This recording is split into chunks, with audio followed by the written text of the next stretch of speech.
Hello, and welcome to episode 89 of Philo, Too Many Exes.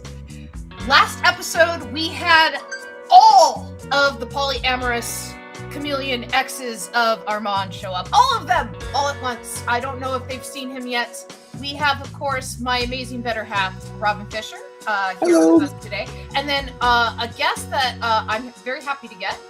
We have Elliot S. Maggin, comic writer for DC Comics during the Silver and the Bronze Age, but also novelist, screenwriter, winner of the Bill Finger Award, which I think is fantastic, as well as an Inkpot and a bunch of other awards scattered here and there throughout his career. And a political career, which is very intriguing. A little bit. Yeah. We're gonna dip into that. More than the average Joe, let's be honest. Yeah, like at least 3 runs, that we can find in our research. And so I am going to change the music right now to kind of a down-tempo beat and bring up the screen. And I'll put that in the main screen right here. Hi, Jeremy. As soon as it wants to actually join up. I love Jeremy. that, the hand gliding chameleon army of ladies. Yes. Let me put chat on the screen. That's a lot of screen there. Yeah. Hi Kay, hi Jeremy. So this was the hang gliding army coming down, and then the last panel that we had was that Armand in the flashback was too destabilizing to the chameleons that were polyamorous. I have a couple panels here. I was putting the pages together, so that's why I'm a little behind. Do we need to tell Elliot about the whole story? Oh no! It says Rim World. Oh no! Okay, I'll fix it later. It still says Rim World on Twitch. Oops. It still says Rim World on Twitch. I forgot to fix that. I was a little behind today. This is a fantastic panel that Teague Teisling drew last week of them having their polyamorous enjoyment in the hot tub. So, what happens this week? And I gotta fix my like what it says on my stream on Twitch. So let us chat. Let us figure out what it's gonna say. What? But didn't we appraise Elliot about the story? I caught him up on the story. Good. I didn't know. That's what I wanted. If you appraised me, you'd want to look at my bank account. Yeah. If I do that, let's see. Wait. I have OBS up. I can do it on OBS. Okay, I can just say Philo right here. Okay. Philo. Episode 89. Too many Exes. Yeah, I am so behind on my stuff tonight. Is there such a thing as too many exes? Like, seriously, the only time I can think of having too many exes is a bad thing is if you're like Scott Pilgrim.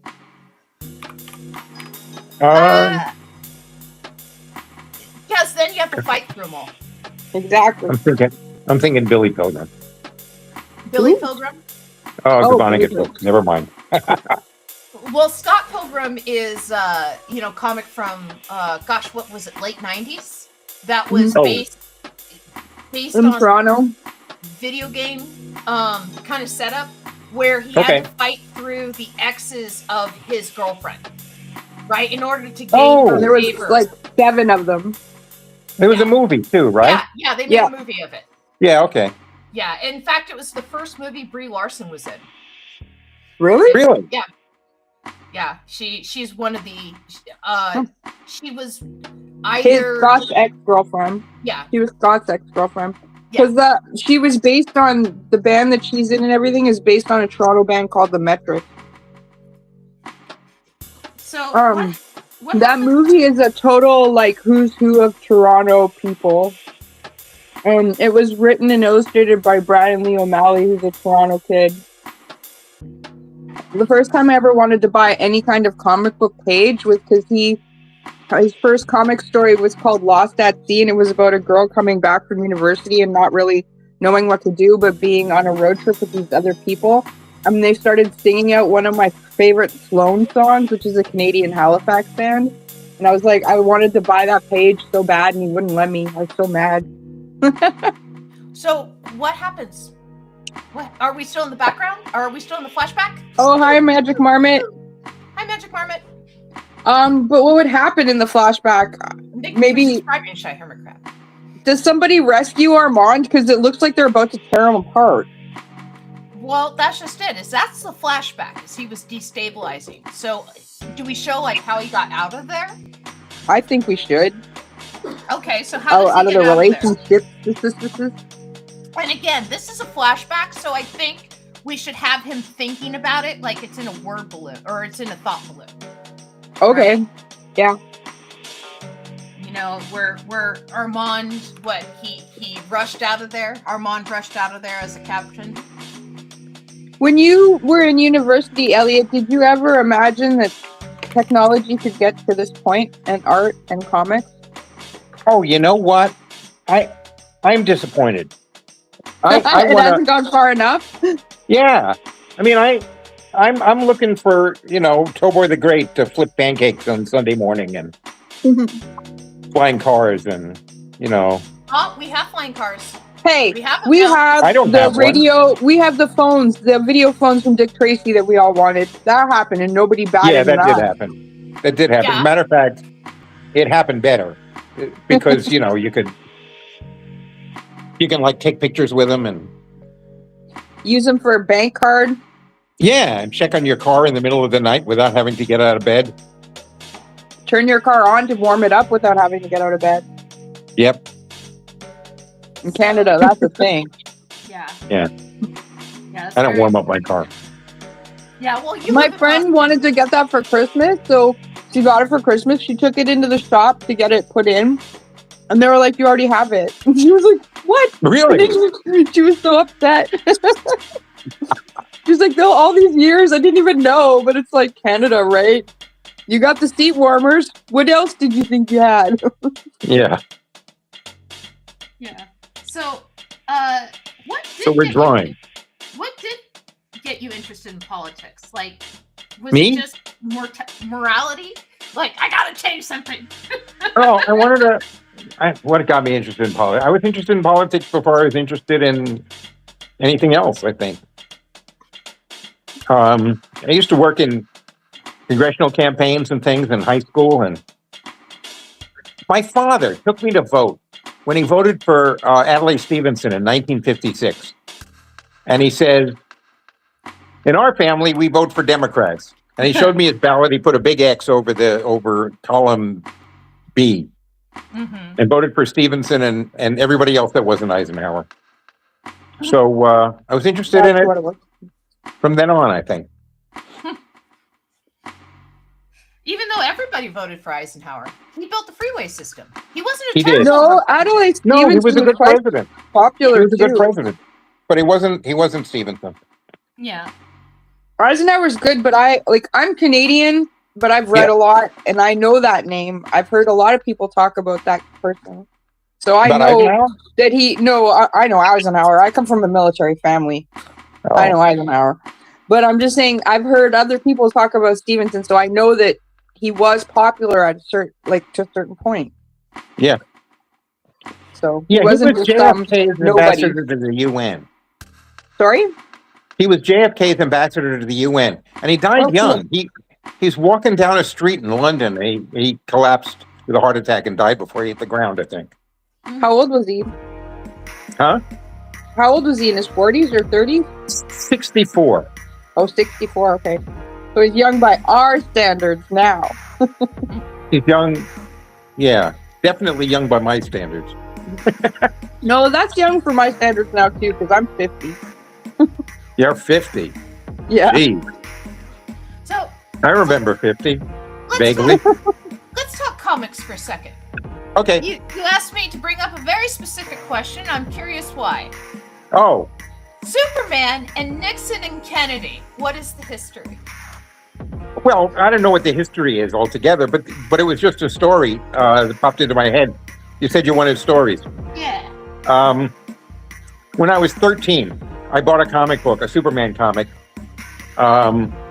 where Superman was on, what was it called? This Is Your Life. It was a TV show with Ralph Edwards.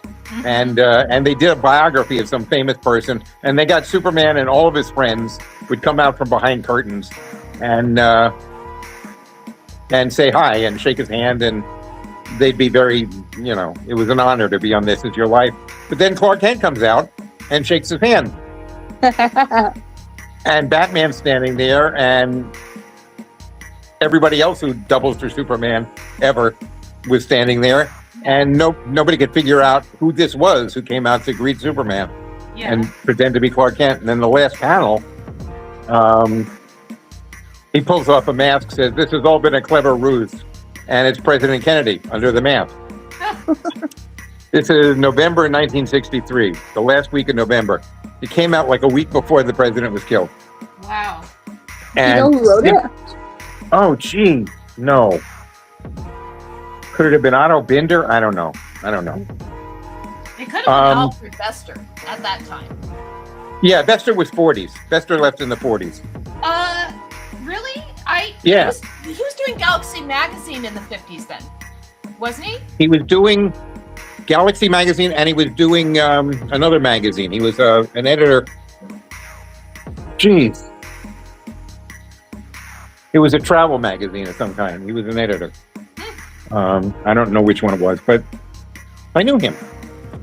Really? He's my favorite author of all time. He's one of my favorites. He was terrific. I read The Stars of My Destination, and I picked up the phone and called him just to hang out with him on the phone. Yeah. Really? Yeah. See, now today that would be considered like stalking. Well, it was considered stalking then, but I hung out on the phone with him anyway. So this comic book came out, and, it was actually on the truck being delivered when the president was killed. And that's crazy. 10 years later, I'm writing Superman. And Julie and I get this fan letter. Guy says, since President Kennedy was told Superman's secret identity 10 years ago, shouldn't he tell Nixon his secret identity now? And Julie looks at me and I look at him, and then we burst out laughing. That's all. That was the story. Because somebody else had read the comic? Yeah. Yeah. If President Kennedy got to know Superman's secret identity, Nixon should too. No, he shouldn't. So we decided Nixon doesn't get to know Superman's secret identity. Only the Democrat. Only the... No. What would you say is the first comic you ever read? Clinton. Huh? What would you say is the first comic you ever read? It was a Superboy book. It was a Superboy story in a barbershop in Brooklyn. And would you say that's what sparked off your imagination for the crazy world? Because no, I mean, George comics were around, but they weren't as popular as they are now. No. Well, they were more popular, but they weren't as analyzed. They weren't as discussed, Like, I'd rather be discussed than bought. You know what I mean? George Reeves got me interested. I used to watch the Superman TV show, like when it was new. Yeah. I'm very old. I'm extremely old. I Love Lucy. Which means. Yeah, he was on I Love Lucy, and he didn't get credited as George Reeves. He got credited as Superman. And here's my headcanon. Yeah. Lucy lives in a world where Superman exists. Yeah. Well, she has to if he shows up on her show as Superman. That's my whole thing. Okay, little Ricky wanted Superman to show up to the party, to his birthday party, and so Lucy dresses up like Superman, and she's out on the ledge. The balcony. It's the ledge outside the window, and she's like she flew in, right? But she gets scared out there, and so George Reeves comes dressed in the Superman suit and saves her. That's right. That's what happened. Yeah, it's today, if if you're watching it, you have no idea the context. It was amazing to see a crossover between two TV shows back then. And I want to say they were even on different networks. I'm not sure. Were they on different networks? Well, I Love Lucy was Desilu Productions, which was paired with CBS, right? And Wait a minute. No. Wait a minute. Star Trek Lucy, was on CBS, and Star Trek was on NBC. It was on NBC. I thought it was on CBS. No, now it's on CBS. But then it was, since Paramount bought CBS, it's on CBS. Oh, okay. But that's where my confusion raised. Okay, so it must it was an NBC show. Well, was Superman an NBC show? I don't know. I wasn't conscious of those things then. I was only conscious of Superman and Clark and Lois and Jimmy and Perry and how extraordinary I thought they all were. I don't know if it was one of the first crossovers in TV. It might have been. I do. I don't know of any earlier. I think you might be right. I think that there was a crossover of some characters on the Andy Griffith Show, but again, that's Desilu Productions. And I'm trying to think what else might have had crossovers prior to that. Like there was spin-offs, right? Because you'd have Three's Company, and then you had wasn't there like a Mr. Roper show? Well, there was. It might have been. There was the Don Knotts. The Jeffersons. And they had a bunch of spin-offs from their show. Well, that was that. Yeah, those were spin-offs. But I mean, that was much later. That was but we're talking about two completely different shows having a crossover episode. Yeah.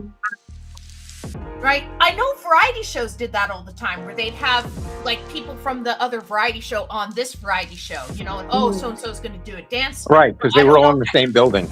But I don't know if that counts. It's a Google question, and I can't look it up because my other phone is. Yeah. Can I suggest? Kay said that Armand should slither instead of rush. Yeah, that's why I'm.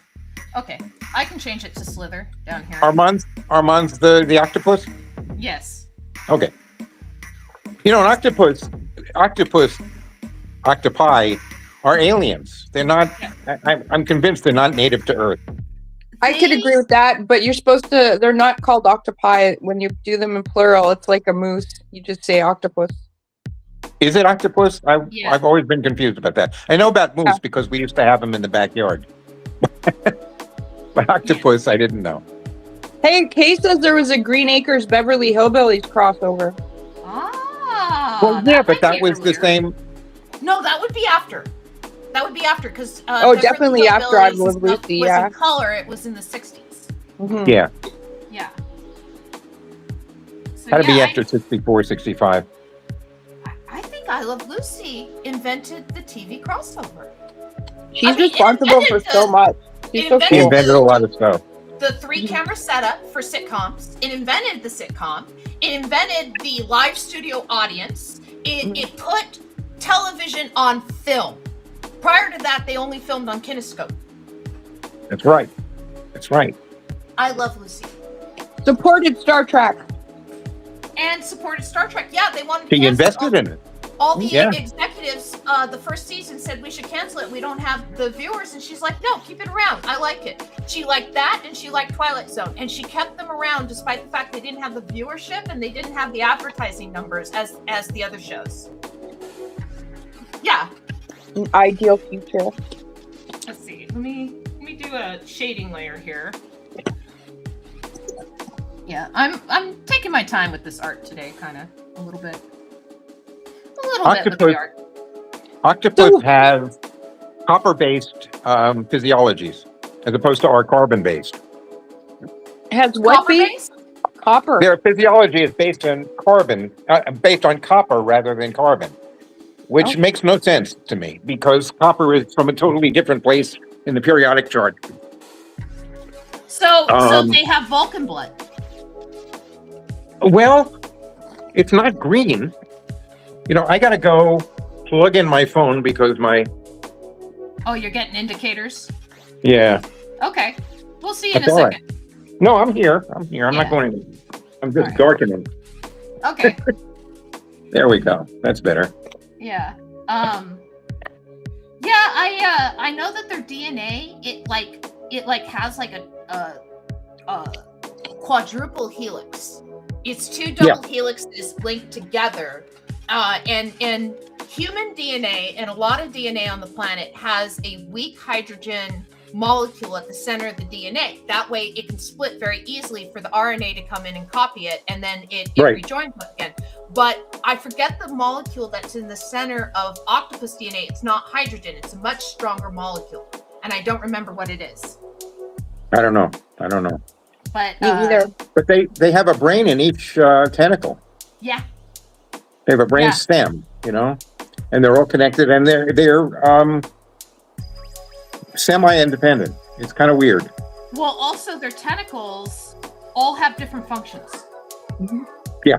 And their tentacles also have super, super sensitive suckers that can even, because I read this awesome book called The Soul of the Octopus, and if the octopus touches you, it can tell like what kind of chemicals you have in your body. Because this assistant to a scientist who was trying to befriend the octopus would touch the assistant, and when the assistant changed her meds to a different kind of med, the octopus touched her and then spit water in her face. Really? He didn't like the new taste of her. Yeah. Yeah, they've also done studies with MDMA with octopus, which are generally kind of solitary creatures. They like to stick by themselves and they don't like to hang out with other octopi or octopus. Right. But they did this experiment with MDMA, and they basically had a giant octopus orgy. Really? That were like, oh, MDMA, I love ecstasy. This is great. and so it affected them the same way it affects like humans. Yeah. Wow. Yeah, and it was fascinating experiment that they did with it, but they were doing this in order to get the octopus to participate in like some of their experiments and stuff that the octopus would normally do. Right. Like no, I'm not going to do that. Hi, Annabelle. What's that? Oh, that's a chameleon, baby. She's looking at my reference. Chameleons are the coolest thing in the world. I love chameleons. Yeah, chameleons. Oh, I love that guy. You love that Chameleons guy? are like land octopus because they change color like octopus. Yeah. Ian, can you take her? So I have a question. Part of your legacy is that you're one of this group of people that got to do comics when you were like a teenager. But your first comic that you did was based on a paper you wrote for university. What was that paper about? Let death comes for us all? Because I read your comic and I was trying to figure out what your paper was about. It was to illustrate that comics could be used as political tools. So I wrote a political story where about Green Arrow what can one man do? Yeah, Green Arrow decides he's not being as effective as he could be by running around town shooting arrows at people. So he decides to run for mayor. Is that the story where the black man asks him, like, what have you done for the black man? You've helped the yellow man. No. That was Denny and Neil. Okay. No, that was the first of the Green Lantern, Green Arrow crossovers. That was before me by about a year. Okay. But my Green Arrow story was the only entry in that whole series, that Green Lantern, Green Arrow series, that wasn't written by Denny and drawn by Neil. Neil did draw it though. Yeah, he did some really cool panels. That was another question I wanted to ask. Like, did he draw? Like, did you plan out the panels, or did you just give him a script and he did it? The title page was quite innovative. Yeah, I drew the panels on the page. I didn't know how to write a script at the time, so I drew the panels on the page and I just filled in the scene descriptions and the captions and the dialogues. You didn't use the DC method at DC? No, but see, that's the thing, Amber. You don't get it. This was a period of time when then teenagers were just writing stories, mailing them in, and becoming DC writers. Jim Shooter did it. Paul Yeah. Levitt Yeah. did it, and you did it. Like Yeah. Carrie Well- Bates did it. Carrie Bates did it too. See, like Yeah. it's incredible to me. I love it. I love that story. That's so cool. Let's see. So, my next I question got was I going got to a B be: plus on that. What? you got a B plus on the paper? So Yeah, and I what thought I was the deserved an paper? A. Like what was the paper No, about? Like what you can do, or what you? Yeah, how people are I doing wrote nothing. I wrote about how the comics medium was being used in South America, I think in Argentina at the time, Mhm. for essentially for government propaganda, and I just told the professor, I said, if you write a comic book as part of a history paper, you either get an A or an F. How do you get a B plus?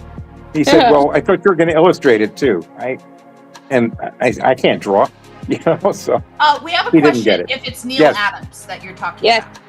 It is. yeah. Okay. It All right. is. You met Neil Adams. Yeah, that one time when he came Yeah. over to bug you about not charging for your autographs. That's correct.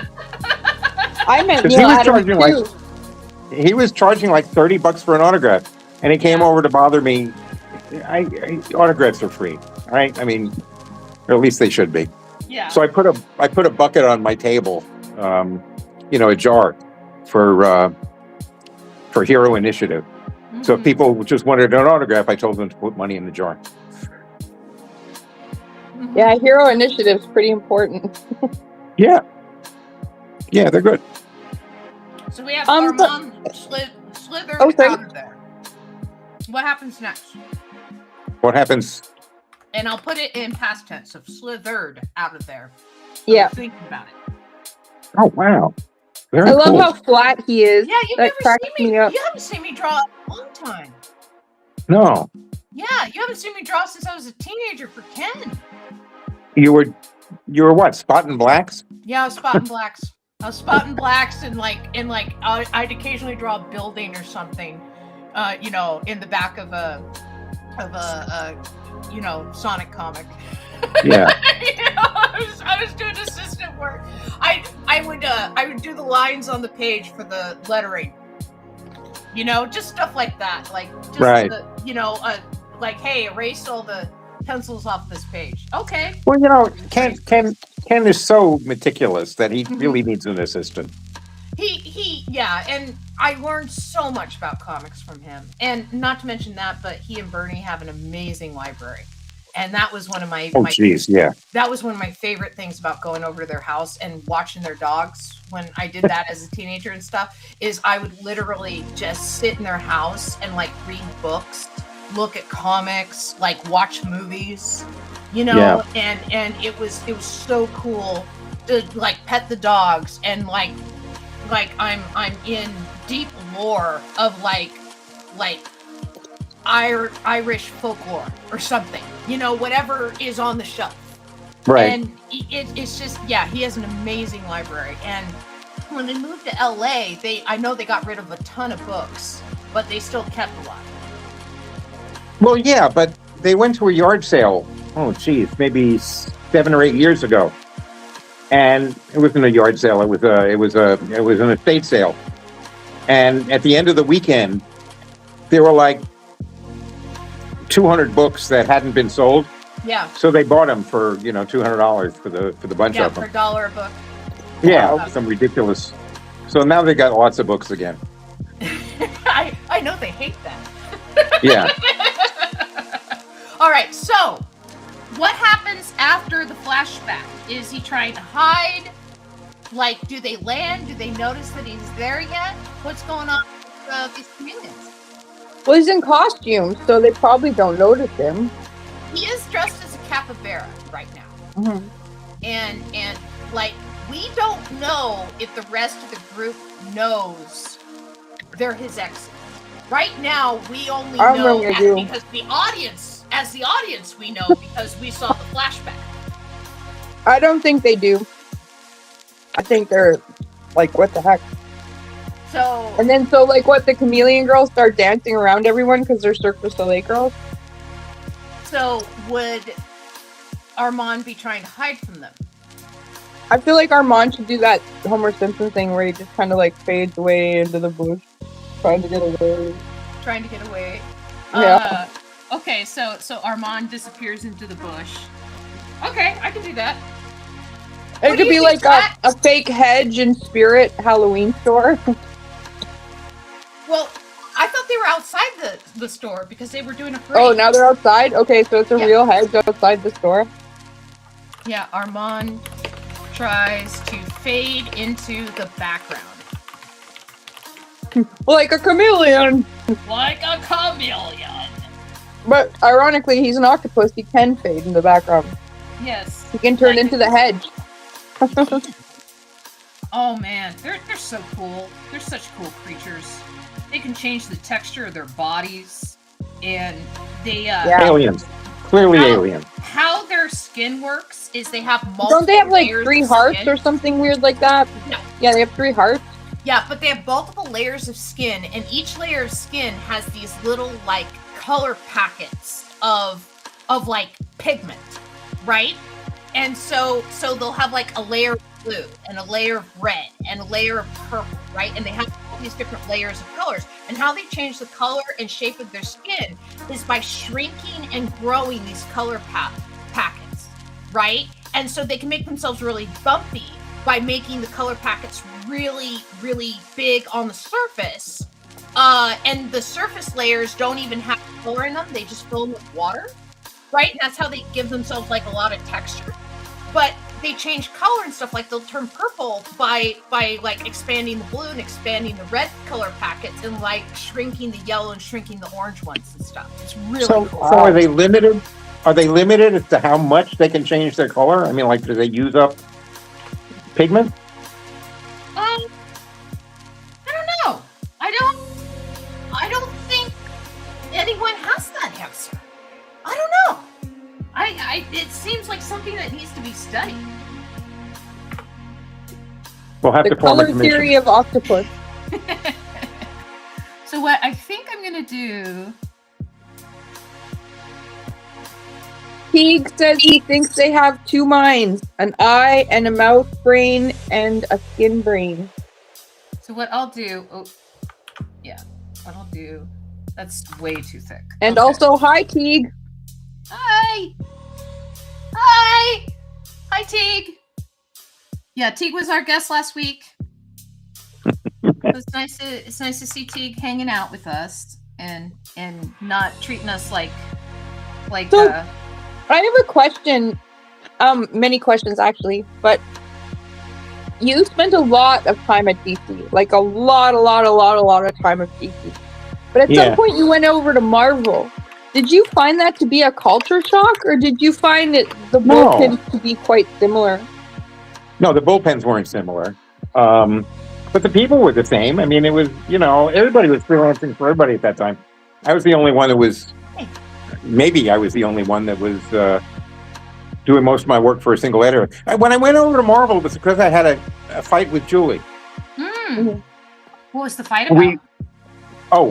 Who knows? You don't even remember? No, we had fights all the time.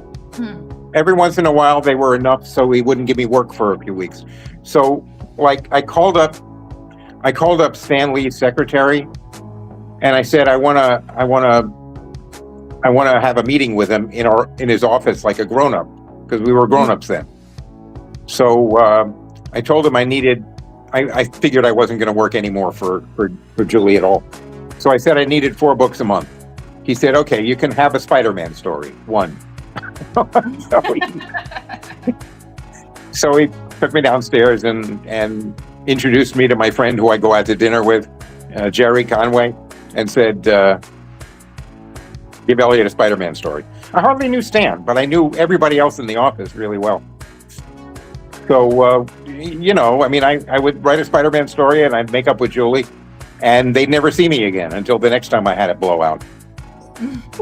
So that's why I wrote for Marvel. It was actually pretty good. That's funny. That's actually a really sweet cushion. I said it's a really sweet cushion. It's like you always know you have like a backup no matter what. Or at the time you had that backup. Yeah. I guess. I don't know. I mean, I you've don't have it proven anymore. yourself as a good writer. It's not like they were just letting you do stuff. But Yeah. at the same time, it's really nice to have that security to be like, hey, Stan, give me a book. Yeah. Yeah. He was a good guy. I keep hearing bad things about him, but he was always good to me. And there was no reason he should be, you know?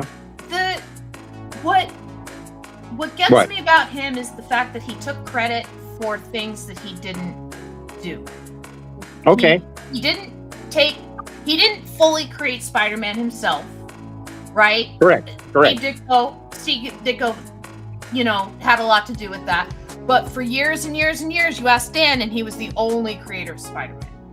Right? No, and he was the creator of Spider-Man, he said. He didn't say he was the only creator. There's The thing about Stan Lee, though, is that he was the squeaky wheel. You know what I mean?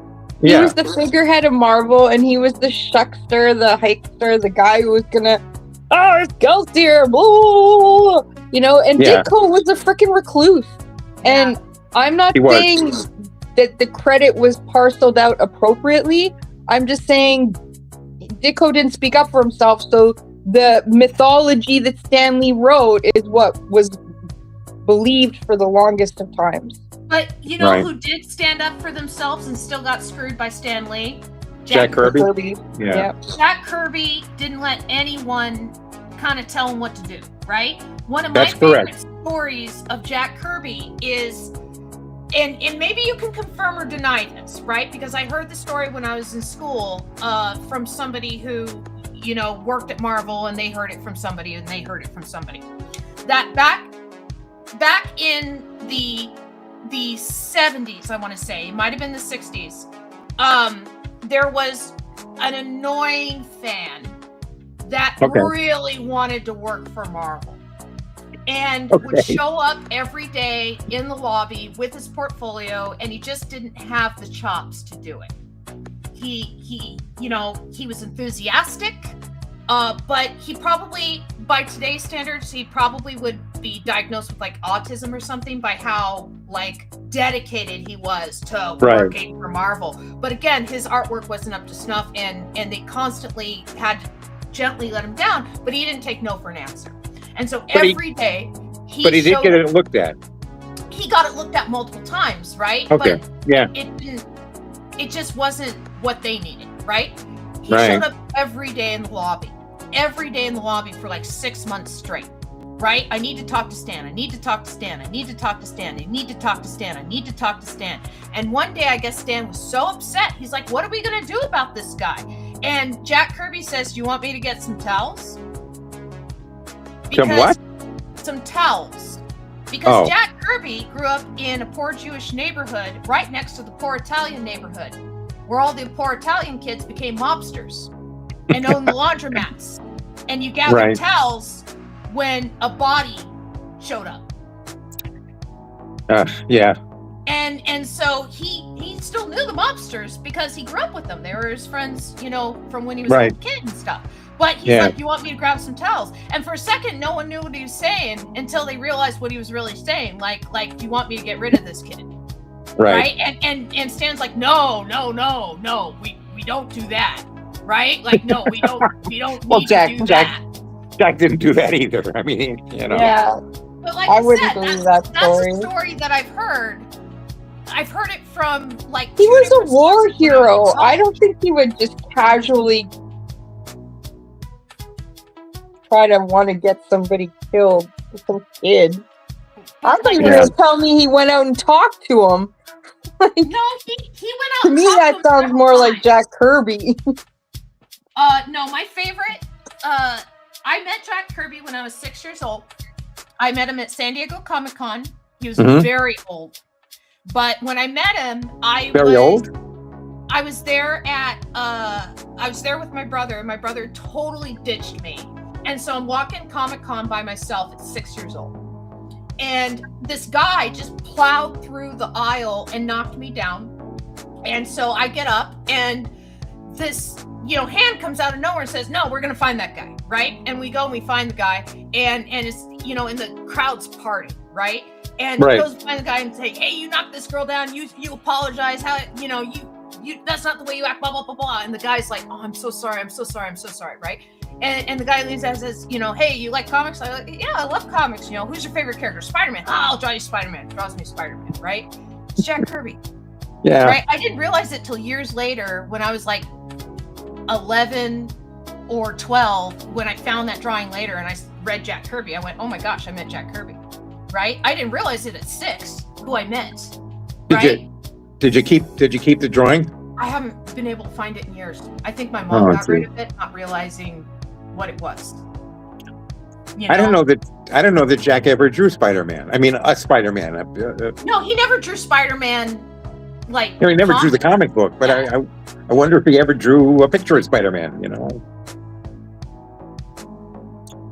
Yeah, I like it when some artists do that sort of stuff. Like when Mobius did a bunch of Marvel drawings. He did like 5 character drawings. To see his voice interpret those characters and landscapes was pretty interesting. I always liked Mobius's Silver Surfer. Mm-hmm. I always liked the way that he interpreted the way that he did the Silver Surfer always felt ethereal to me. Mm-hmm. Right? It felt like a guy from space. I don't know. I just liked it. Maybe I just like Mobius. I think that maybe because the European style is just a little different from what we're used to, that it has a sort of ethereal, to use your word, way about it. Like I love this artist Enki Bilal a lot, and I find his work kind of seems like it's from another planet sometimes, even though it's very gorgeous and European. I don't know. My daughter today, my husband was like searching through Tubi, and my daughter wanted to watch heavy metal. My 5-year-old daughter. And so Ian's like, "Okay, we're watching heavy metal." And I walk in halfway through heavy metal going, "Are you watching heavy metal with Annabelle?" And it was like the scene with all the dead soldiers and stuff that I walked in on, and she's going, "This is kind of scary." My friend Bernie worked on that. Yeah? That's awesome. When he was like 19, 20 years old, he worked on one of the cartoon segments. Because they made it in Montreal at an animation studio in Montreal. Yeah, it's John Candy does a voice in it. So does Harold Ramis and Mark Hamill. Really? Yeah.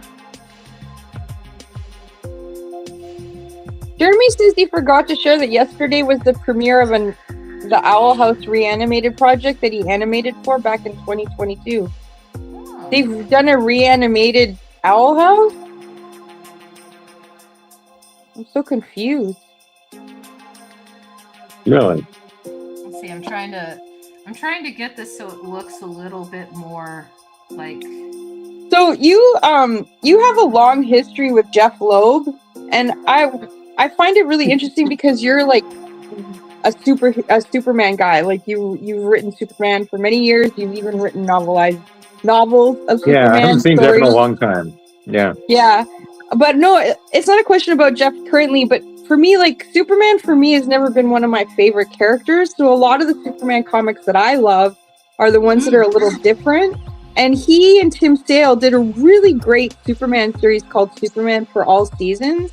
And I was wondering if you saw that. Oh, of course. Yeah. Yeah, I read it. I like it. I got a copy of it somewhere. I did. I really loved how it seemed so pure and innocent. Yeah. And to me, like just, I don't know. I kind of felt like maybe that was like the original intent of the comic. Wondered what you thought about that. Of the character Superman and how far he's come from his death. And my whole thing is like the evolution of the character. And I mean, you and I were talking before the show about my dissertation, and my dissertation on Superman was how he was the microcosmic view of how Americans viewed themselves and their relationship with the world. That he's kind of the canary in the coal mine of how American individuals, not our political system, not our leaders, but American individuals would prefer to be seen. Yeah. And with kind of that in mind, how do you think with the evolution of the character, like where do you think the direction's going? Well, I think a lot of what we say about the character, a lot of the intuitive understanding of the character came long after he was created. I mean, Jerry Siegel's father got killed by a robber in a candy store or something when Jerry was like a teenager, and people say a lot of stuff about how that contributed to Superman? Jerry's interpretation of heroism. Yeah. The fact that both those guys' parents were immigrants. Well, Superman's an immigrant. But nobody had that kind of insight. Nobody talked about that until, long after Jerry and Joe were gone. And I think probably because nobody really discussed comics or their characters in those terms. I mean, I always thought of Superman as not a comic book character. He's a character. Yeah. He's an archetype. But I don't I don't think anybody had that attitude toward him until people started writing firm papers on him. Well, do you think have you seen Kill Bill? What do you Sure. think of? Yeah, what He do you was think? right. He was right, and a lot of the kids who are writing Superman now are wrong. Well, what do you think of Tarantino's interpretation of Superman? Yeah, he was from right. Kill Bill, He's he's Superman. He's not Clark. He gets up in the morning. He's Superman. Yeah. Yeah, Clark is a construct. Clark is his My toy. question is about the argument that Clark Kent is Superman's critique on humanity of being weak-willed, weak-mannered, insufficient compared to others in order to, be as far away from the Superman identity as possible. But when I heard that the first time I saw the movie in theaters, I didn't agree with it because me neither. I got really upset. I remember being in the theater going, "That's not what Superman's about at all." Yeah, and I need to watch it again because it's been about 20 years to see if I still feel the same way. I thought he was right on the mark when I saw it. Yeah. First time I saw it, the second time I saw it, every time I've seen it you since. definitely have more knowledge of Superman than I do. No, it's just what I think. I don't feel it's a critique because to me it's such a negative critique. And Superman was raised by Mom and Pop Kent. And Right. Mom and Pop Kent taught Clark, call it or not, taught Clark the values of hard work, friendship, looking out for people, kindness, standing up for those compassion, that can't stand up themselves, right? All these sorts of things that are good values about humanity. And I feel like those are values that were completely ignored in that critique by Tarantino in Clark Kent, the costume. Oh, it wasn't. What Tarantino was saying in that scene wasn't his be-all and end-all, interpretation of who Superman is. It's not. It was an aspect of him. Yeah. I think Clark is more of a piece of artwork than a critique. Yeah. He's Superman's demon. He's a consummate actor. He wanted to be somebody who he wasn't. That's all. I also think part of it too is he has a choice of being himself as Clark or something smaller, nebbishier, something the exact opposite of Superman. So it's even harder for you to put two and two together, right? Yeah. But he has been acting that way as a child because Pa and Ma Kent said you have to hide your powers. Mm-hmm. Yeah. I agree, but I think part of the reason why he's doing that is because it's the opposite of Superman. It's so that if he was like athletic and then all of a sudden Clark was this, caught a baseball without looking, people would think twice. Hey, wait a minute, where did you get those skills from? Yeah. When I left the character, when I stopped writing Superman, they put him on the football team as a kid. That's crazy. Mm-hmm. I mean, that's, you can't do that. Breaking someone's neck by accident. Yeah, I mean, by standing still, Mm-hmm. What do you There feel was a scene. about? Huh? Oh, I'm sorry, I interrupted. No, there was a scene I wrote in one of the novels where Clark rappels down a rope into the middle of the city. At some point, he has to be human, but he has to get out of a helicopter. And what I said was, he worked so hard at being innocuous that there was nothing interesting about the way he descended from a helicopter into a city street. There was just nothing interesting about it. And that's the quality he developed. Clark is uninteresting. Let's not look at him. Yeah. What do you think about? He fades into the background so that nobody notices when he's gone with saving people. Right. What do you Nobody think notices when he does something extraordinary. about the critique of Superman in other comic mediums like The Boys with Homelander, or Brightburn. Yeah, or Brightburn, or that sort of thing, that are these negative views of how powerful Superman would be, and maybe how he might act in a modern world, or that sort of thing. Like for example, Homelander doesn't even have a secret identity, right? He gave that up a long time ago. Right. He's John something. Well, John was the name that they gave him when he was a test tube baby. Right. Right, and he hates that name.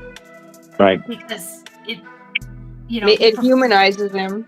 He sees himself as Homelander. He doesn't see himself as John. Right. But also he sees himself as a god, and John is a human. Well, if you guys saw the show, I've seen it all. I mean, I love that show. Yeah, I think I'm probably a season behind.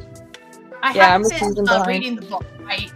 The books are amazing, but in the show, there's of course the scene where Stormfront is all messed up from the previous season, and she's on the bed, and she's like, "Oh yeah, I'll just give you a quick handy," and and talking about how he is.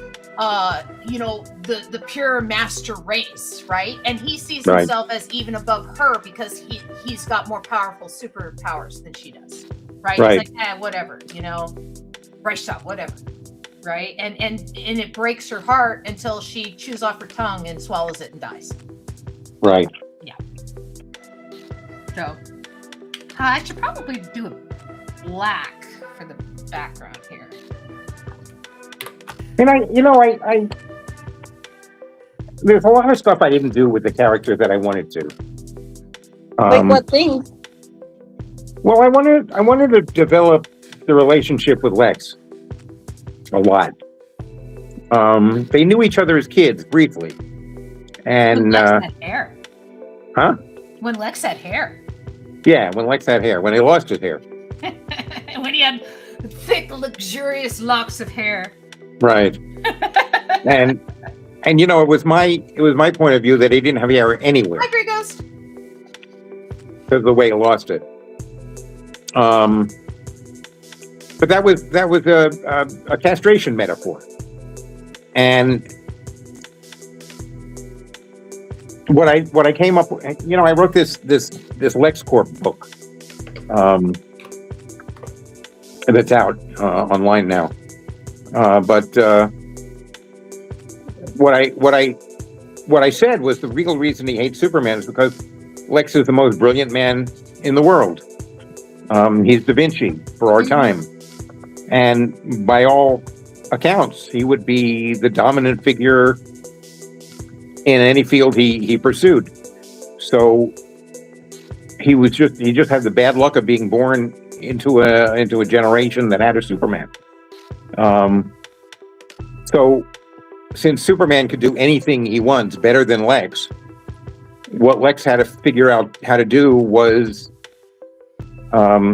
be the greatest bad guy ever known, be the greatest criminal genius. Because Superman can't do that. He just can't. Mark Waid, Or else he's Homelander.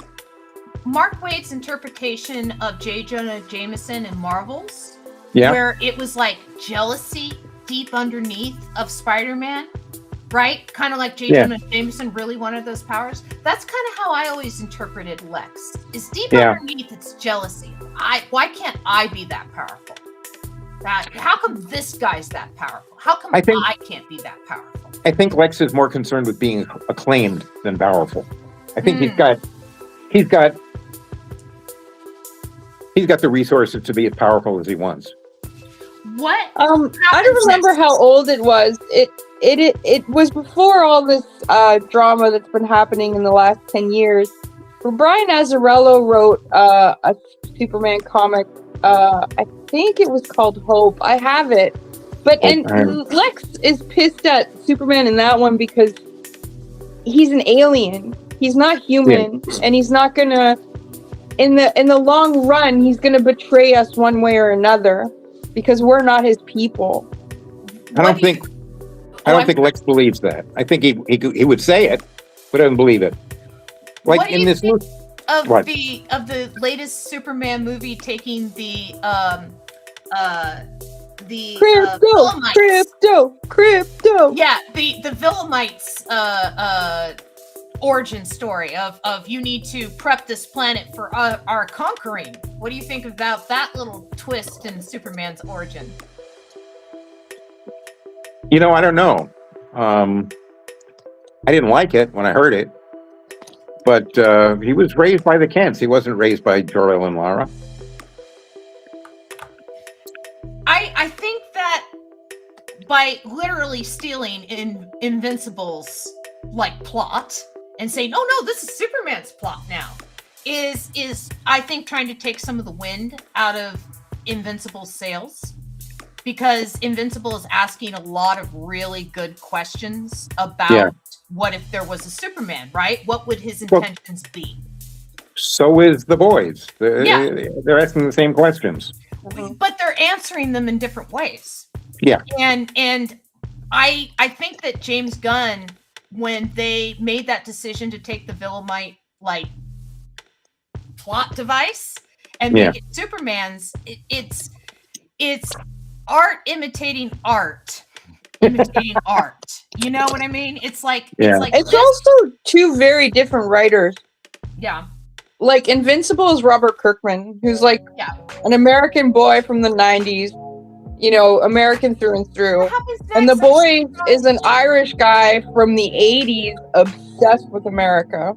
Yeah. And I love Garth Ennis. He's probably one of my top 10 favorite writers of all time in comics. Was Planetary also his? No. Was that Garth Ennis? Planetary was Warren Ellis. Warren Ellis. Okay. I missed him. Okay. Who's British, not Irish. What happens? What happens next? What happens next? Okay. I had I think we should check in with our other people as they see what all the chameleon ladies are doing. So it's a circus? Maybe the chameleon ladies are doing their circus act? Yeah. A lot of twirling. Cirque du Soleil. Okay. Cirque du Soleil. There's a lot of twirling. They've got ribbon things. You guys been to Cirque du Soleil? I don't get it. Sorry? I've been to Cirque du Soleil. What it is it's the circus and performance art had a baby. That's it. Yeah, music. Yeah, but the stuff they do, it seems both impossible and uninteresting. Sort of like Clark climbing down from a helicopter.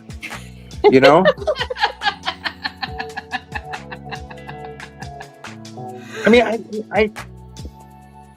I went to one show and I hear they do different shows, and I don't think I'd go again because it's just not.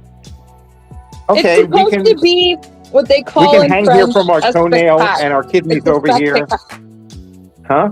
I'm It's supposed sorry. to be what they call in French a spectac. It's a spectacular. It's just Yeah. like acrobats and clowns, but then they dress it up with different costumes, like they're bugs, or the music is totally the Beatles. You know, like there's always some kind of gimmick. But really, all it is a lot of like acrobats and cool things happening. Right. It needs a plot. Yeah, maybe, T. Maybe. You're right. It needs a plot. And it was so funny because I don't know if it was 2 weeks ago or last week. I was talking about watching a reality TV show about making one of the Cirque du Soleil. And the director had no idea what he was doing. And he was basically just going around the world and finding very talented people to do interesting things like tumble. Like he found these guys in Turkey that get on their backs and use their feet. And they're like kicking their friends in circles as their friends are like jumping up and coming down and they're catching them with their feet. Like, you know, just so, and then he's working them into this story that he hasn't written yet. The Cirque du Soleil. You're not wrong. Yeah. I did attend Ringley Brothers clown school. I did attend. Really? Yes. When Cool. I was a member of the World Clown Association, when I was a children's entertainer, I became a member of the World Clown Association because they had the best liability insurance for children's entertainers. But the Okay. only way to join the organization was to prove that you had clown chops. And so I joined this camp that was like 3 months of clown camp. I failed unicycle. Yeah. What else did I fail? I failed juggling. Really? Miserably. Okay. I failed juggling, but I was able to do things like mime really well. The makeup I nailed. A lot of people like had trouble with makeup and stuff. And then games I was really good at. Movement I was really good at and stuff like that. So I can appreciate clowning as an art. The clowns at Cirque du Soleil shows are always worth watching. Always.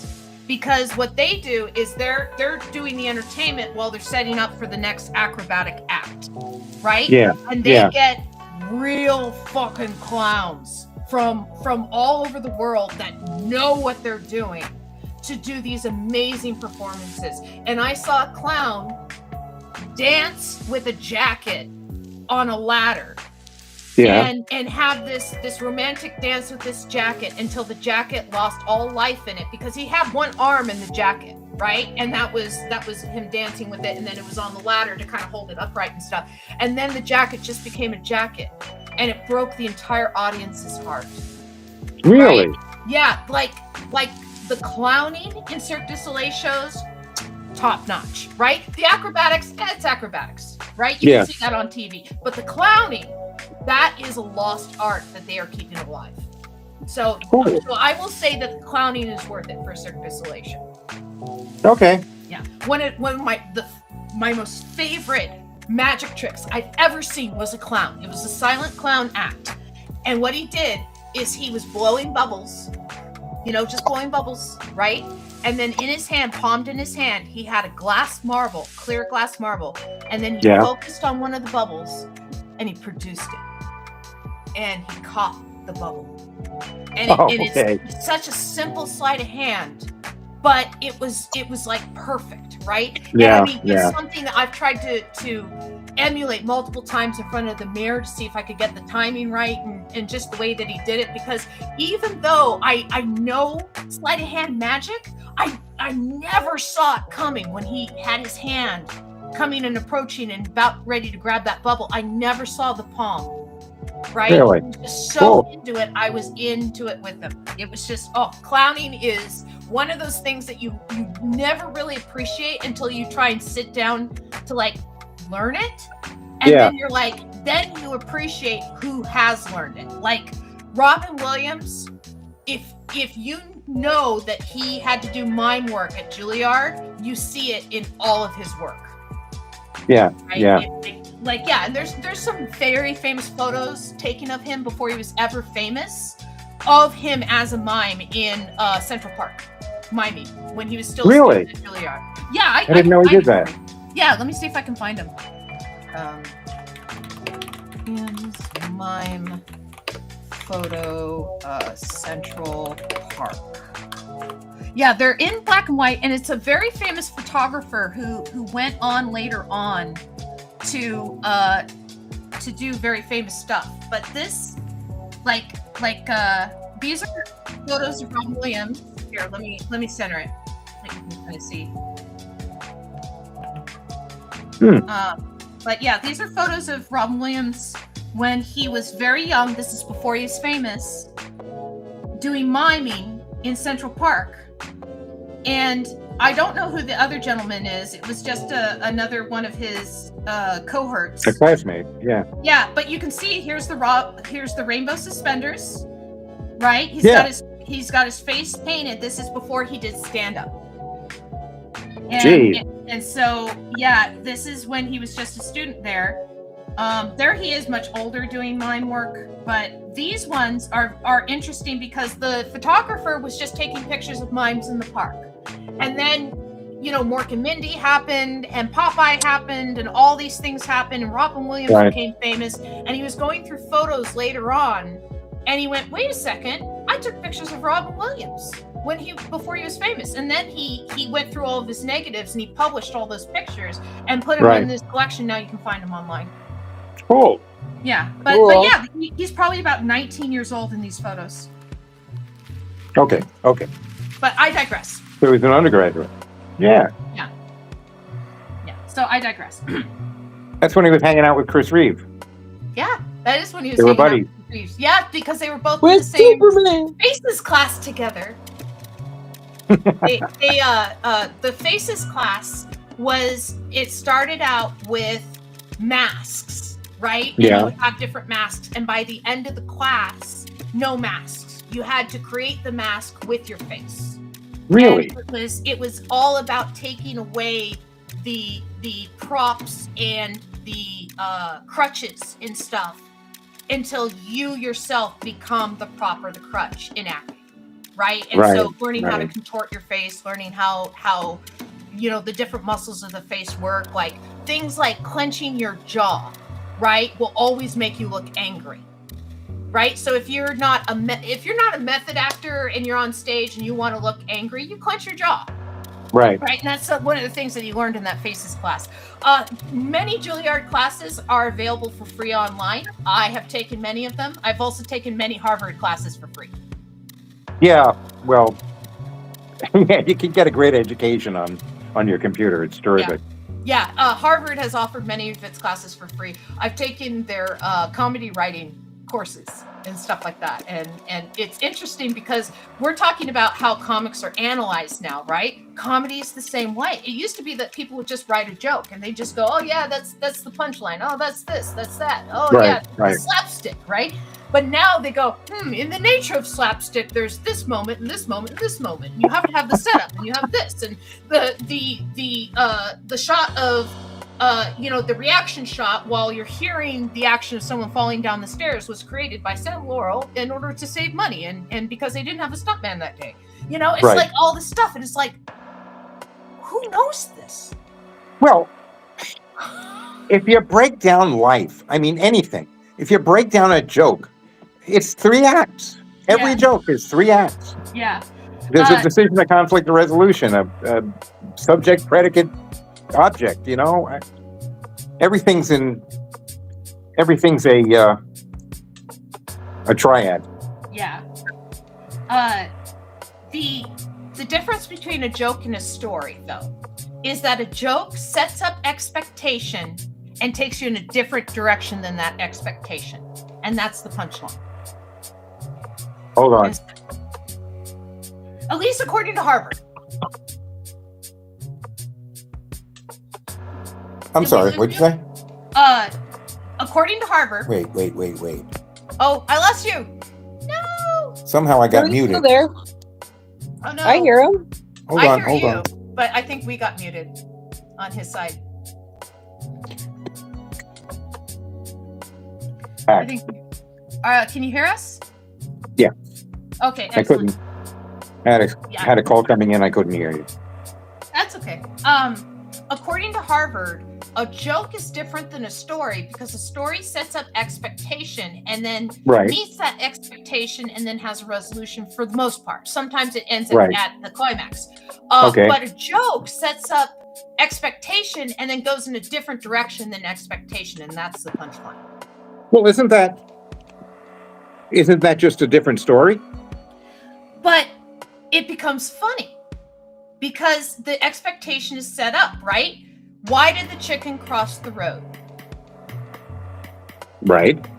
To get to the other side, right? Right. That punchline works because it works on two sides, right? The other side is the afterlife, and the other side of the road, right? Right, If you're a little right, kid, right. you think, oh, to the other side of the road, duh. But if you're an Yeah. adult, you think about the existential answer of, to die, getting hit by a truck. He's suicidal, that little chicken. Yeah. Right? And it is funny to you, right? One of my favorite jokes of all time, and Robin's heard this joke too many times, okay? What's brown and sticky? Brown and sticky Yeah, or stinky? sticky. Sticky. Brown and sticky. I don't know. Glue? A stick. A stick. Right? Oh, Because you're thinking yeah. of something that's sticky, right? You're thinking Yeah, of something yeah. like maybe poo or mud or something Right, along that but you're- lines, right? But a Right. stick is also brown and kind of sticky. You do crossword puzzles? Sometimes I prefer Sudoku. Oh, no. You're Well, not a crossword- Sudoku fan? Crossword puzzles make you think about words in their various aspects. A clue in a crossword puzzle would be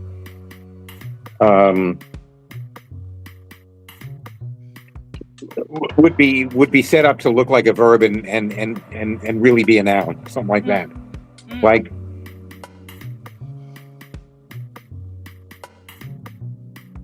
Yeah, like, I don't do a lot of crossword puzzles. I probably should do. Huh? I probably should do more crossword puzzles. no crossword. You Yeah, need to crossword keep your puzzles are good. brain spry. I had a streak of 215 New York Times crossword puzzles in a row.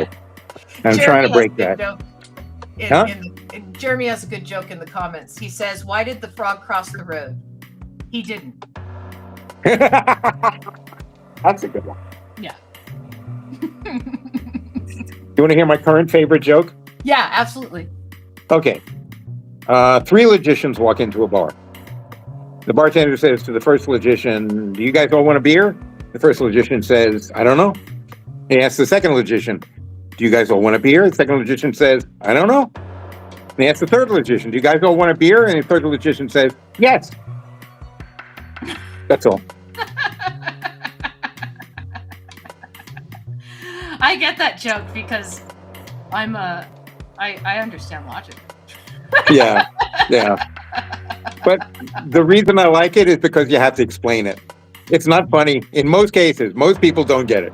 And once Yeah. you explain it, people break up. Yeah.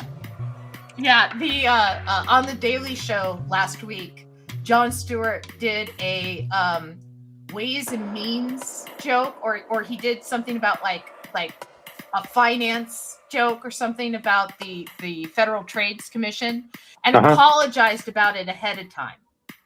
Right? And he's like, "I'm sorry for the joke I'm about ready to tell because it's like super technical, but man, it's gonna kill at the terminals," right? And he tells it, and the audience is just like, "Huh?"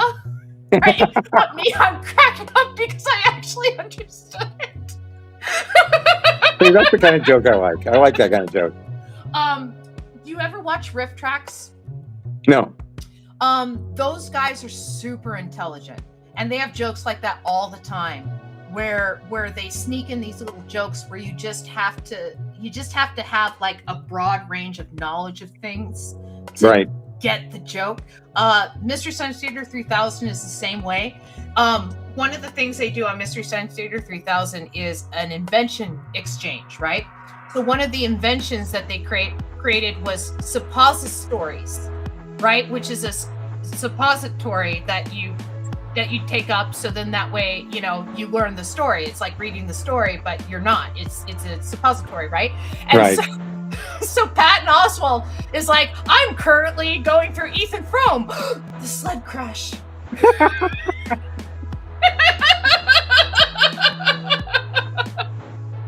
Very silly. It's just such a stupid joke if you've actually read the book, because it's the only exciting part of the book. The rest of the book is like waiting for something to happen. Right. That's a freshman year book.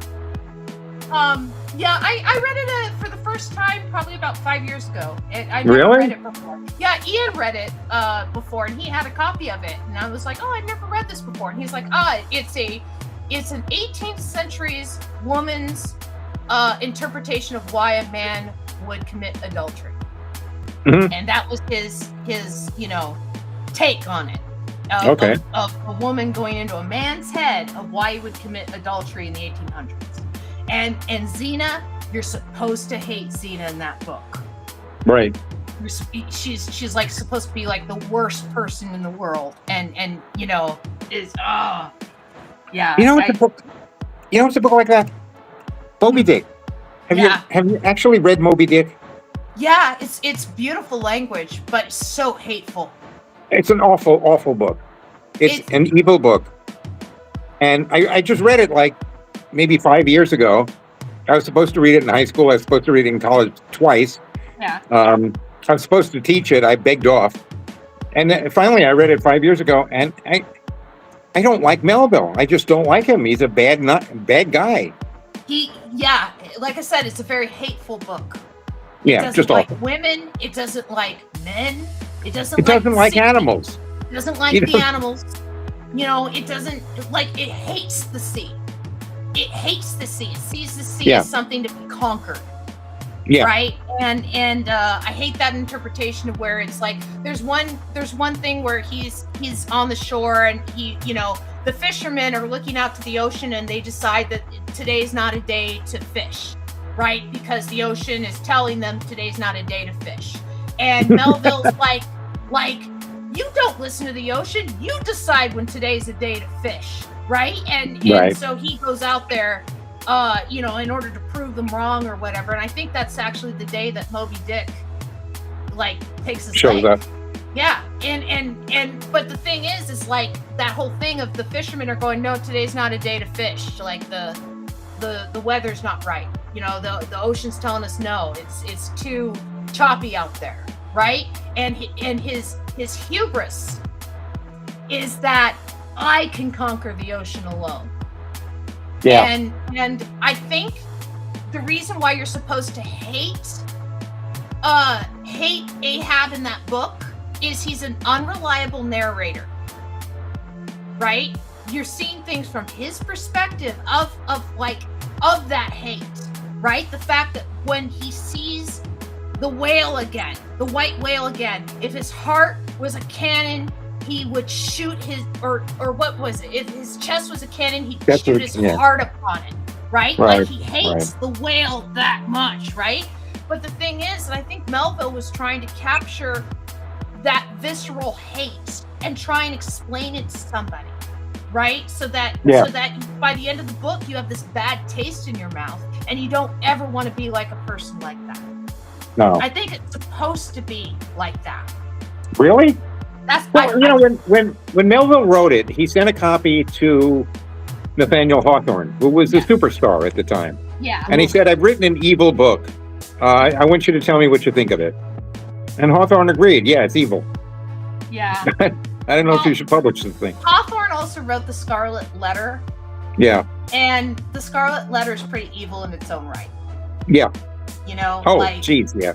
Like Hester Prynne, what did she do wrong? Her husband was lost at sea, right? If anything did anything wrong, it was the priest, because he should have had celibacy, right? Because he's a priest. And he wasn't celibate, right? If anything did anything wrong, it's him. And he's sitting there flogging himself with no one knowing that he's flogging himself.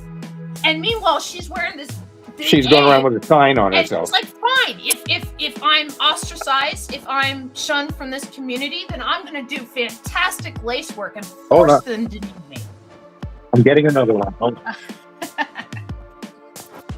Now you can't hear me. I can hear you. For a minute. Hello. Hello. Hello. Yeah, hello. You can't hear us? Yeah. Can you hear us? You got a call. Oh, there we go. Oh, I'm you back. can hear us. Yeah, All right. that's the disadvantage of these phones. They're multitasks and they have minds of They their own. glitch. Yeah. They go, Well, oh, I no, should you call back. definitely need I to should talk call to back this two person. people. And you will. When I I'm will. done with you. You can call him back in 9 minutes. Okay. You know, I'll let go of you in 9 minutes, and then you can call Okay. back and be like, Well, I'm just sorry, curious I was being about something. interviewed. I'm sorry, what? You're a New Yorker, right? You've lived in New York Yeah. a lot of your life. Yeah. Were you there for 9/11? And did it change the way you No, existed as a writer? I was in LA. Oh, okay. Yeah, I was in LA. My cousin was about 6 blocks away. She had been the administrator of the Port Authority of New York and New Jersey, and she had left her job like 6 months earlier. The person who got her job after she retired was killed in an elevator. Wow. Yeah, It was either a heat wave coming up from below him or jet fuel dropping from above. They weren't sure, but yeah. But she was just a few blocks away, and I spent the day trying to find her from here. that must It have was been really very harrowing. Yeah. And her husband walked across the Brooklyn Bridge because he knew she was in that part of town, and there was no other way to get to her. I don't know. Yeah. We all had cell phones, and they all didn't work. Yeah, well, because everybody was trying to use them at the same time. Yeah. Who knows? The earthquake was like that. Which one? I Northridge? feel like The earthquake in LA in '94. For like Northridge. 2 days, you couldn't use your cell phone. Yeah. Yeah, I want to say that was Northridge. Yeah. Yeah, Northridge saved my parents from losing the house.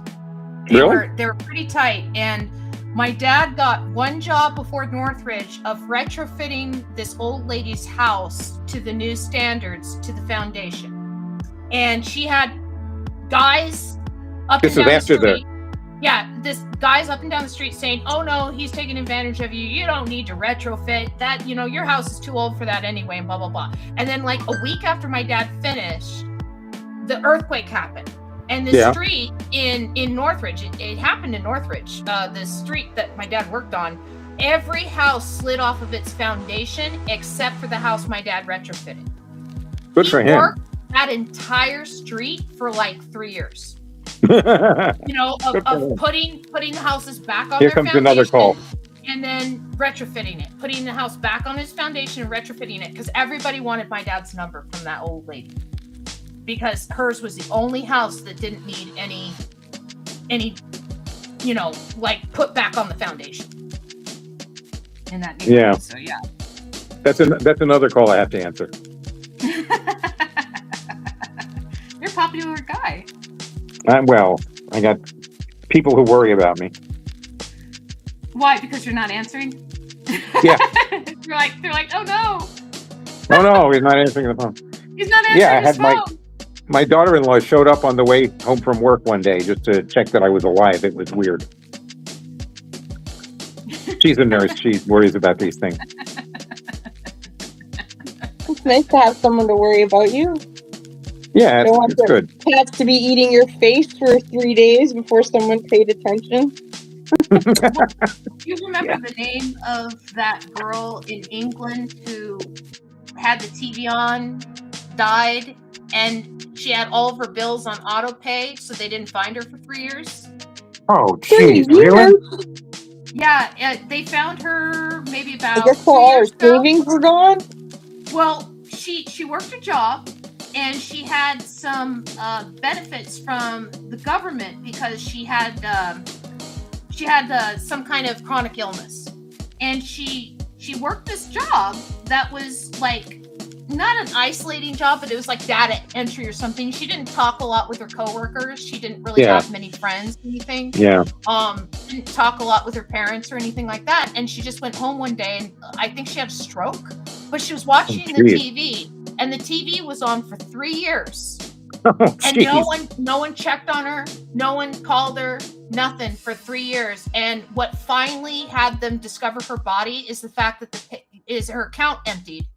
And the payment stopped going through for her rent, so they were going to evict her. And then they opened the door and they discovered her body. Oh, jeez. Yeah, after 3 years. After 3 years, yeah. It's sad because it's considered kind of a modern death because it's like this epidemic of loneliness that's going on amongst kind of young people. She was in her early 20s. Really? Yeah, we're not talking about a woman in her 40s or 60s or anything like that. This was a young woman who just was isolated. Just up and died. Yeah, she just didn't have many friends. And no one noticed that she was gone. And so in England, they started creating like kind of almost like neighborhood watches and stuff where people would just check on their neighbors after that because they didn't want it to happen again. Right. You know, and so it's interesting. I forget what her name was.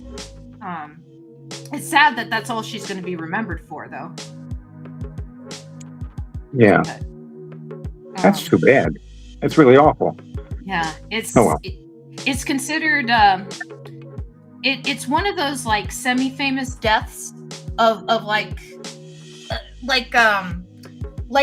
the reason why Europeans never use escalators and tourists do, right? It's like one of those kinds of deaths, right? Do you know what I'm talking about in Italy? No. What happened? Somebody got eaten by an escalator?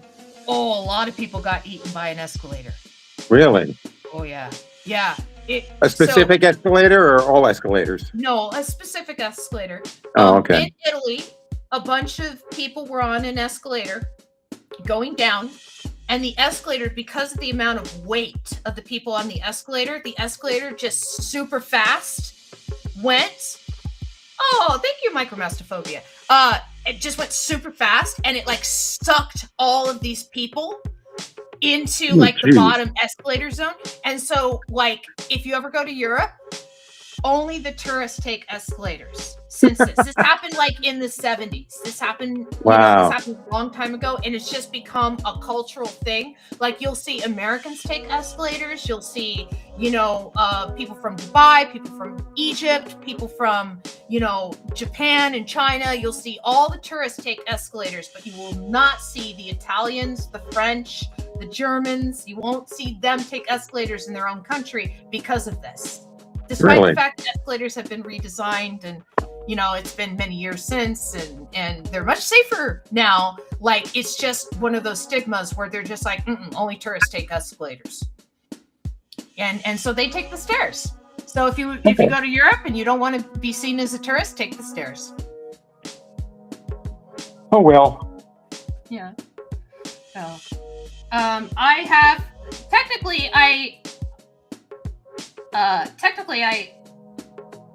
micromastophobia says I try to take the stairs anyway. It's not like I get too much exercise. Technically I have a minute. I only was stealing you away until 8:30 my time, which is 6:30 your time. So if you want to go and return calls and stuff, you are free. I need to do that.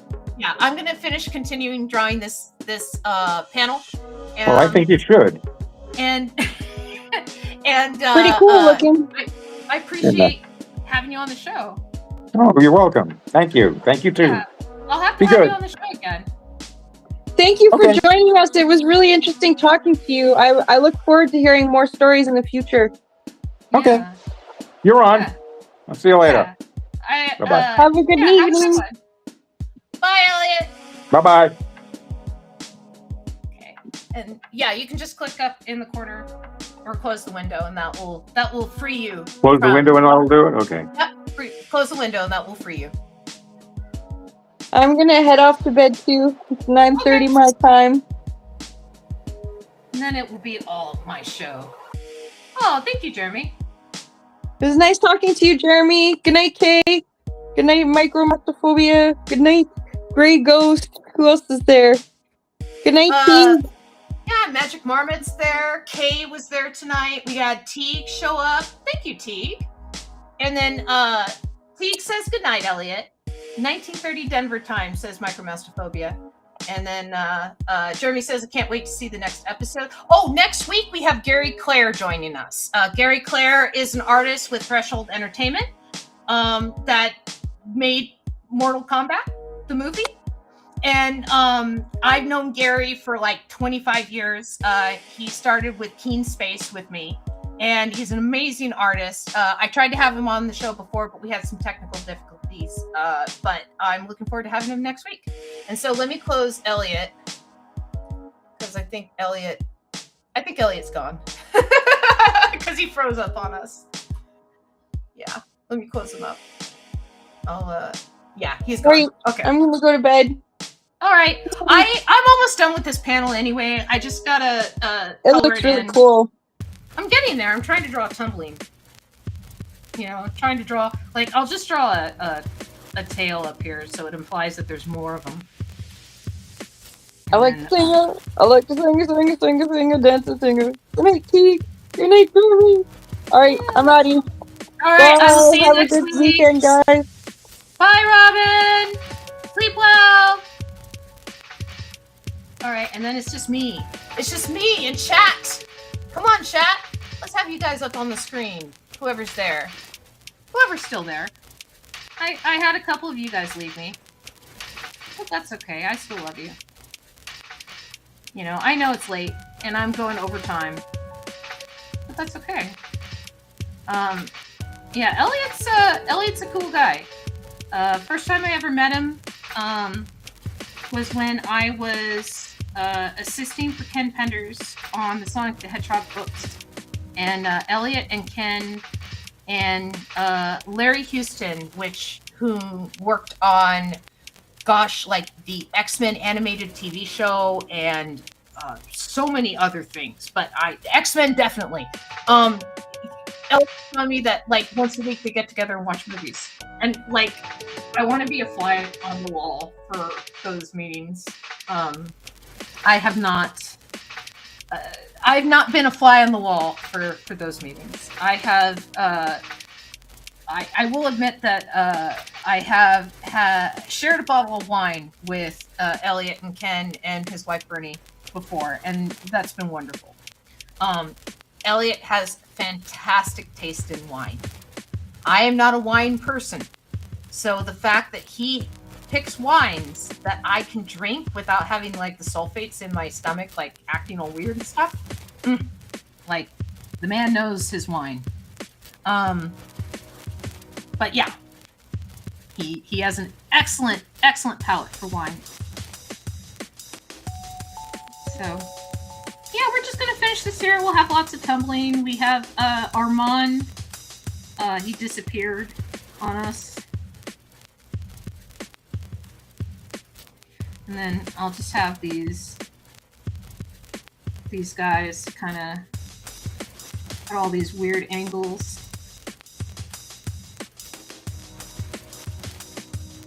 Yeah. So Philo has officially been around for 10 years. Because it's 2020. It's 2026, and Philo was invented in 2016. And I want to say the first few episodes were in December of 2016. And then I joined the show in March of 2017. Or I'm sorry, no, not 2016, 2006. Oh my gosh, the show is 20 years old. Yeah, 20 years. Oh my gosh, Philo's 20 years old. Philo's 20. He's almost old enough to drink. I'll have to like draw him with a shot when he turns 21. He's old enough to drive. Named after Philo Farnsworth, the creator of television.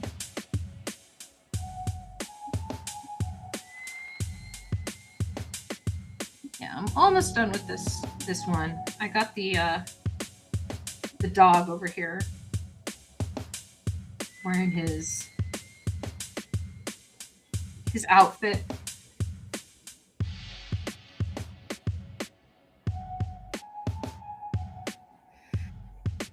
Yeah, I guess it is the countdown to the 20th anniversary. It's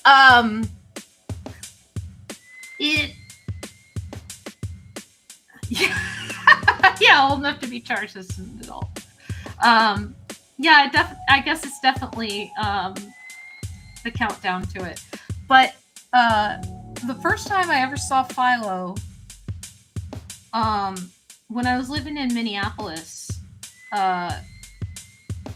I had just moved into the house of fucktards.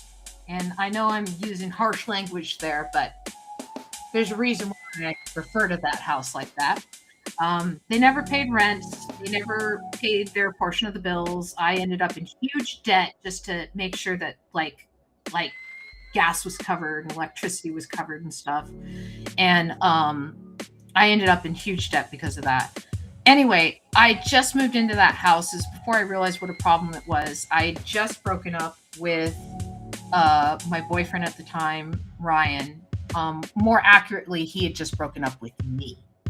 And so I was in a mental kind of bad place. And the one thing that they had at the new house that I didn't have at the old house was they paid for cable.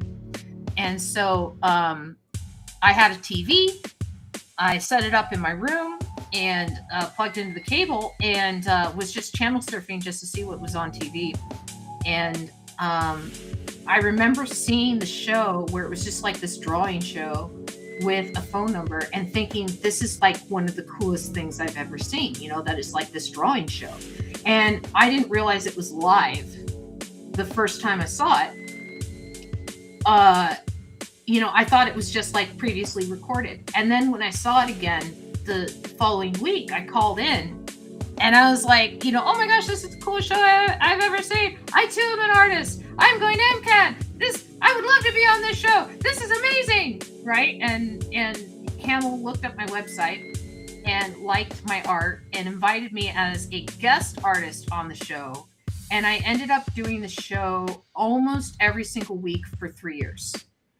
I had to stop doing the show for a period of time because I was in the middle of my senior year of college, and it was just too many forks in the back. I had to pull out some forks.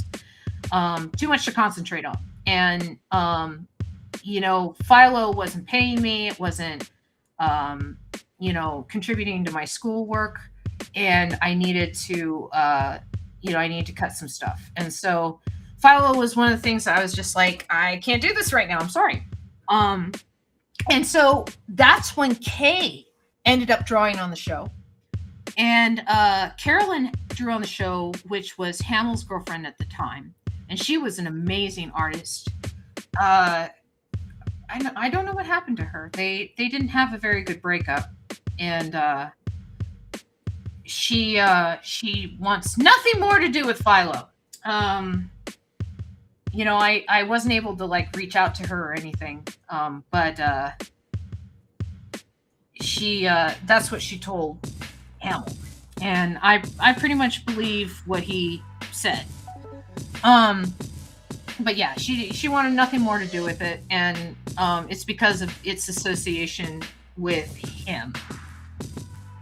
Let's see. I think that's a good end panel. I think that's it. I think that we only went 10 minutes over tonight. So, with that, I'm going to end the show. Produced by me, Amber Greenlee, paneltopanel.com, captaint.keenspot.com, patreon.com/artglitch, twitch.tv/artglitch, youtube.com/@artglitch. For all the people who subscribed to my Twitch tonight, I believe I had Micromastophobia and Shy Hermitcraft. Thank you so much. That was nice to you guys. That was nice of you guys. For all you guys on YouTube that are watching, thank you so much for watching on YouTube. And for everybody on Facebook and stuff, you guys should come over to YouTube and Twitch and play with us. I'll see you guys in the future. Have a good one. Bye.